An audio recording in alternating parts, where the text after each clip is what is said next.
Pada kesempatan kali ini kami akan membahas mengenai sejarah bangsa Media. Media sering disebut sebagai kerajaan Iran pertama, yang mengatur institusi monarki dan menciptakan negara bersatu dari suku-suku yang tersebar. Konsensus umum adalah bahwa sebelum berdirinya Kekaisaran Media, suku-suku Iran, sebelum dan sesudah migrasi mereka ke dataran tinggi, ada dalam bentuk konfederasi suku individu atau kecil tanpa hierarki pemerintahan yang tepat.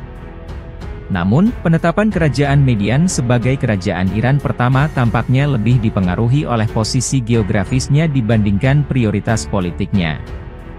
Karena kedekatannya dengan kerajaan-kerajaan Mesopotamia yang lebih mapan dan berpengetahuan tinggi, Media tampaknya mendapat manfaat karena disebutkan dalam catatan sejarah dan kronik Assyria dan Babilonia. Hal ini, lebih dari sekadar menunjukkan bahwa suku Median memelopori institusi monarki di antara suku-suku Iran, namun juga menunjukkan masuknya mereka ke dalam sejarah tertulis. Namun demikian, ada bukti yang menunjukkan bahwa sebelum terbentuknya kerajaan Iran paling barat ini, setidaknya ada satu kerajaan prasejarah di wilayah timur suku-suku Iran. Bukti ini sebagian besar bersifat linguistik, mitologis, dan pada tingkat yang lebih kecil, arkeologis.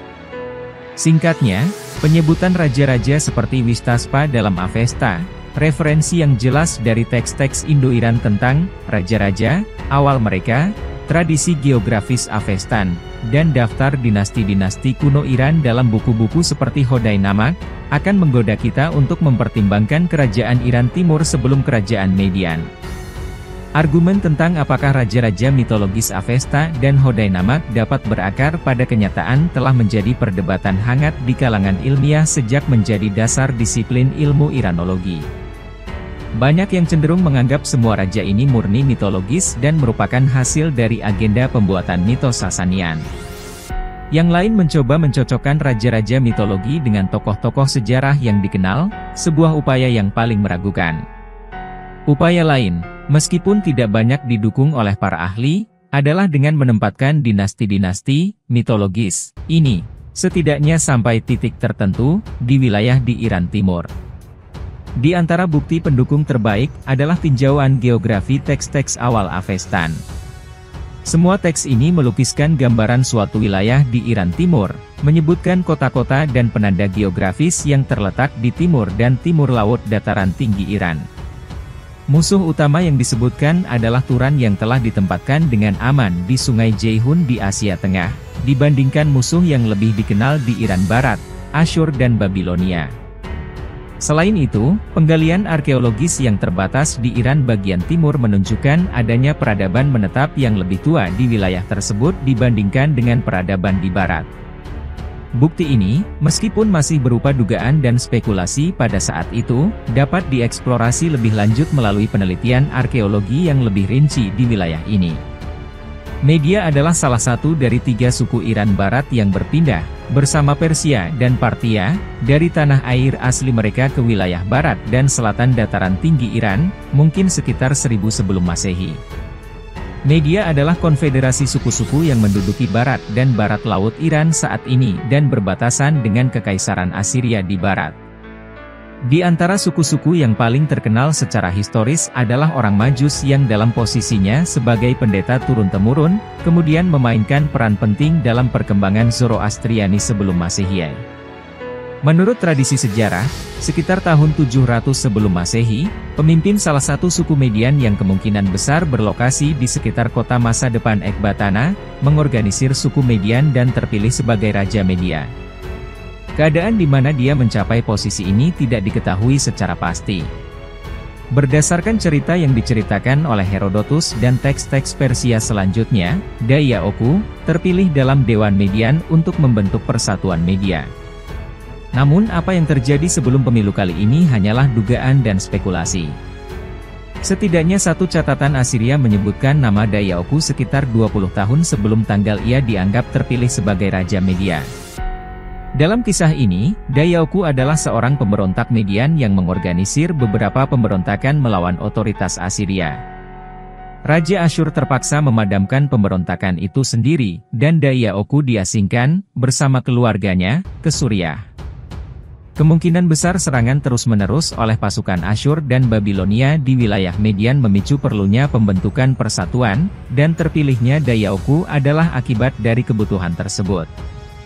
Kita tahu bahwa pada saat terjadinya pemberontakan yang disebutkan di atas, Median merupakan kekuatan yang relatif baru di pegunungan Zagros, dan mungkin lebih ganas dibandingkan suku-suku yang berturut-turut menduduki wilayah tersebut dan telah ditaklukkan oleh kerajaan-kerajaan kuat di sebelah barat mereka. Bagaimanapun, Dayaoku Deioces tampaknya berhasil memenuhi misinya dan mendirikan kerajaan Median, yang berpusat di kota Ecbatana, yang konon merupakan tempat kedudukan Dewan Besar yang memilihnya sebagai raja. Tidak banyak yang diketahui mengenai pemerintahan Dayaoku atau bahkan penerusnya. Persoalan utama dalam historiografi Media adalah urutan raja-raja dan nama-nama mereka. Pola yang biasa terjadi adalah Dayaoku diikuti oleh putranya Phravartis, yang digantikan oleh Hofahsyatra, dan dinasti tersebut berakhir dengan kematian Istovigo, yang dianggap sebagai nenek dari pihak ibu Cyrus Agung. Seperti pemerintahan ayahnya, masa pemerintahan Phravartis sebagian besar dihabiskan untuk melanjutkan pekerjaan mengorganisir suku Median dan melawan Assyria. Kita tidak tahu banyak tentang ancaman yang dirasakan kerajaan muda itu dari timur, karena orang Media tidak meninggalkan dokumen apapun kepada kita, dan catatan Asyur tentu saja tidak tertarik dengan apa yang ada di sebelah timur Media. Di sisi lain, suku-suku yang tinggal di utara Media merupakan suku yang paling penting bagi bangsa Assyria dan Media. Cimmerians, suku nomaden yang tinggal di Kaukasus dan Stepa Pontik, menyerang Media dan Asyur sekitar awal abad ke-7 sebelum Masehi. Mungkin karena kedekatan etnis mereka dengan Media, bangsa Cimmeria mengadakan perjanjian dengan bangsa Media melawan Asyur, bukannya membantai mereka. Mereka menyerang Asyur, namun gagal mengalahkan Asurhadon, Raja Asyur yang berkuasa. Setelah serangan Cimmerian, suku Iran lainnya dari Pontik Stepa, suku Skytia yang perkasa, melancarkan serangan dahsyat di wilayah Phravartis dan menaklukkan Media selama 28 tahun. Pada masa ini, mereka sesekali mengorganisir serangan terhadap Assyria yang membantu melemahnya kekaisaran besar tersebut dan menjadi dalih bagi kekalahan terakhirnya di tangan Media. Phravartis mengakhiri hari-harinya di bawah pemerintahan Skytian ketika mencoba untuk mendapatkan perjanjian dengan mereka melawan Asyur. Hofahsyatra atau Kyaksar-Cyaksares, adalah raja Media yang paling dramatis dan penting. Pada awal pemerintahannya, ia berhasil mengubah hubungan kerajaannya dengan orang Skit dan bukannya menjadi bawahan raja mereka, Prototias, ia menjadi sekutu pemimpin nomaden. Ia mengatur kembali militer Median dan menjadikannya pasukan yang terbentuk dengan baik yang terdiri dari kavaleri berat dan ringan serta pemanah panjang, sebuah divisi yang ia adaptasi dari pasukan Skit. Dia juga menggunakan kereta Iran terkenal yang membawa sabit tajam di rodanya dan menjadi kisah legenda 100 tahun kemudian. Seiring dengan perkembangan militer, Hofahsyatra berupaya mengamankan aliansi diplomatiknya. Pada saat ini, Asyurbanipal, Kaisar Asyur yang legendaris dan kejam telah meninggal, dan penerusnya tidak mampu melanjutkan karyanya. Sementara itu, dinasti Kasdim baru sedang bangkit di Babilonia, saingan lama Assyria. Raja dinasti tersebut, Nabopolassar, telah berupaya mengamankan perbatasan kerajaannya dan bahkan berhasil menguasai sebagian kerajaan Elam. Hofahsyatra telah memperhitungkan dengan baik pilihannya untuk keberhasilan kampanye melawan Assyria dan mengetahui bahwa bantuan Nabopolassar akan sangat berharga untuk tindakan tersebut. Jadi, pada tahun 615 sebelum Masehi, setelah menandatangani perjanjian dengan Raja Babilonia, Hofahsyatra memulai perjalanannya ke Assyria. Pada bulan November tahun itu, benteng Horsabat, kurang dari 20 km sebelah utara Niniwe, diserbu. Kota suci Asyur segera jatuh, dan pada tahun 612, Asyur-Ilani, Raja Asyur, terpaksa menyerahkan Niniwe, ibu kotanya yang besar. Kekuatan gabungan Media dan Babilonia meruntuhkan Niniwe dan mengakhiri kerajaan terkuat pada masanya. Saat ini, Hofahsyatra menguasai Media, Asyur, sebagian besar bekas wilayah Urartu, dan bersekutu strategis dengan Babilonia. Elam, kerajaan kuno kuat lainnya, dihancurkan oleh Asyurbanipal seperempat abad sebelumnya. Pada titik yang tidak kita ketahui, orang Persia telah berhasil mengintegrasikan diri ke dalam masyarakat Neo-Elam, dan pada masa Hofahsyatra, kita menyaksikan kehadiran seorang penguasa Persia di ibu kota dataran tinggi Elam, Anshan. Sebaliknya, bangsa Persia sendiri tampaknya terlibat dalam aliansi upeti dengan bangsa Media, dan raja-raja mereka merupakan pengikut Kaisar Media. Hofahsyatra digantikan oleh putranya, Istofigo atau Asidak. Raja baru, yang mendapati dirinya sebagai penguasa sebuah kerajaan yang lebih luas daripada kerajaan Asyur, tampaknya merupakan kasus klasik raja suku yang menetap. Menurut catatan orang Persia dan Yunani, Istofigo menyukai kemewahan dan kemegahan Asyur dan gagal melanjutkan pekerjaan ayahnya. Dia membangun istana-istana mewah, dan mengenakan pakaian mewah, dan mengatur istananya menurut model Assyria. Selain Asyur, gayanya, khususnya dalam arsitektur, mungkin dipengaruhi oleh kerajaan besar perairan di Asia Barat, yaitu Urartu, tepat di barat Laut Media. Runtuhnya kerajaan tersebut, sekitar 100 tahun sebelumnya, meninggalkan warisannya yang harus diambil alih oleh bangsa Median dan Asyur, selain para penguasa setempat. Benteng Urartan dan bangunan dataran tinggi adalah cetak biru utama benteng dan bangunan kastil Median. Meskipun gambaran di atas, yaitu raja yang boros dan boros, mungkin akurat untuk bagian akhir pemerintahan Istofigo, setidaknya pada awalnya dia seharusnya menjadi pemimpin militer yang aktif, jika julukannya, Naga, berarti, naga. Ditanggapi dengan serius. Selain itu, kehebatan pemerintahannya dan fakta bahwa hingga akhir masa kekuasaannya, wilayah Median masih dikuasai dengan ketat, mungkin membuat kita percaya bahwa rusaknya pemerintahan Istofigo disebabkan oleh berakhirnya tahun-tahun pemerintahannya yang panjang. Istofigo adalah raja Media terakhir, dan pemerintahannya diakhiri oleh salah satu pengikutnya, dan seorang cucunya, dari Persia, yang dalam sejarah dikenal sebagai Cyrus Agung.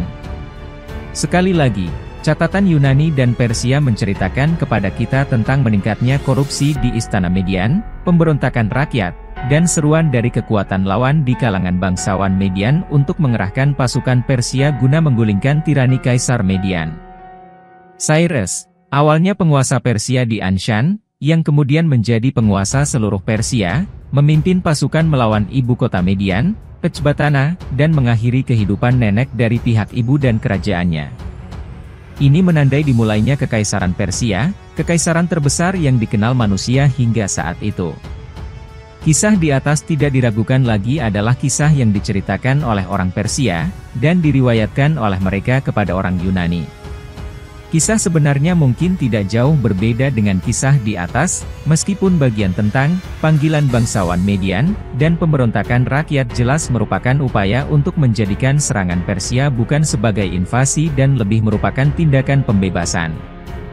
Namun, setiap sejarawan yang skeptis mungkin ingin mengambil hal ini lebih jauh dan melihat kisah-kisah seperti keturunan Cyrus dari Istofigo sebagai cara untuk melegitimasi suksesi Pangeran Persia ke tahta Kaisar Median.